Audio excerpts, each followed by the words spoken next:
जनता में जा रहे हैं, लोग कह रहे हैं कि आप आने वाला जो 2024 का चुनाव है इनेलो पार्टी से लड़ सकते हैं, कितनी सच्चाई है?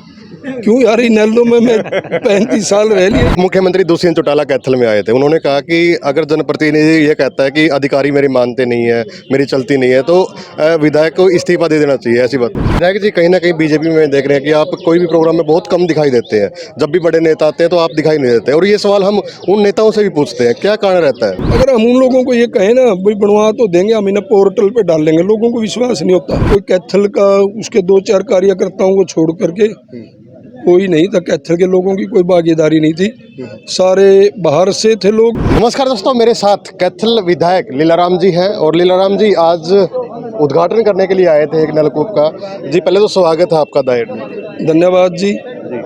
लगातार आपने कल का प्रोग्राम तो देखा हुआ, रणदीप सिंह सुरजेवाला का बड़ा भव्य स्वागत किया गया।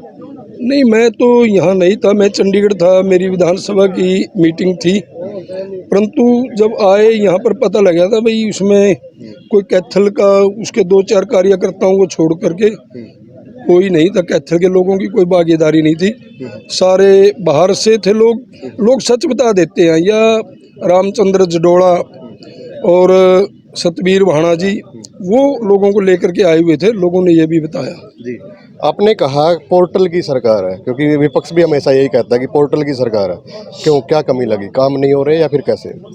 काम नहीं हमारा, मैंने पहले भी कहा था, जैसे पैरेलल चला के रखना चाहिए।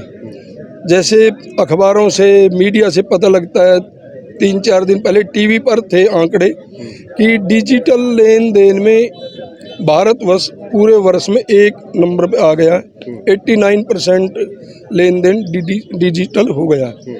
और जो ये पोर्टल है, मान लो गांव में हम चले जाते हैं, क्योड़ गांव को ही ले लीजिए, बड़ा गांव है, मानस गांव है, बड़े गांव है, हर जो गांव में 1000-500 लोग इकट्ठे हो जाते हैं, तो लोग वहाँ बीच में खड़े होकर पता क्या कहते हैं, विधायक जी हमने आपको बना दिया, ये खेत का रास्ता कब तक बना दोगे, ये गांव वाली चौपाल कब तक बना दोगे, हरिजन वाल्मीकि की चौपाल कब तक बना देंगे।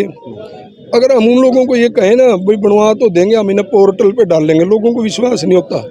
अगर हम वहीं खड़े होकर के ये कह दें ना, एक्शन साहब, बीडीओ साहब, डीडीपीओ साहब, सीओ साहब कब शुरू कर देंगे, और वो आश्वासन दे दें जी हम 15 दिन में शुरू कर दें, कि महीना में शुरू कर दें, तो वो लोग उसका विश्वास करते हैं, वो बात जमती है। इसलिए हम कहते थे भी पोर्टल को भी रखो और दूसरा रास्ता भी खुला रखो, ओपन। जैसे पीछे काफ़ी चली सरपंचों वाली बात, मैंने एक बात कही थी कि अपनी नई सरकार बनी है, पहले जो उसकी लिमिट है वो 10 लाख है, मैंने खुले मन से कहा था कि हमें भी आगे बढ़ करके ये कहना चाहिए 11 लाख कर दो जिसकी, हमने 11 लाख कर दी, परंतु सरकार ने निर्णय ले लिया भाई 2 लाख रखेंगे, और आपके सामने है, उससे काफ़ी सरपंच नाराज भी हुए भी और अब भी हैं।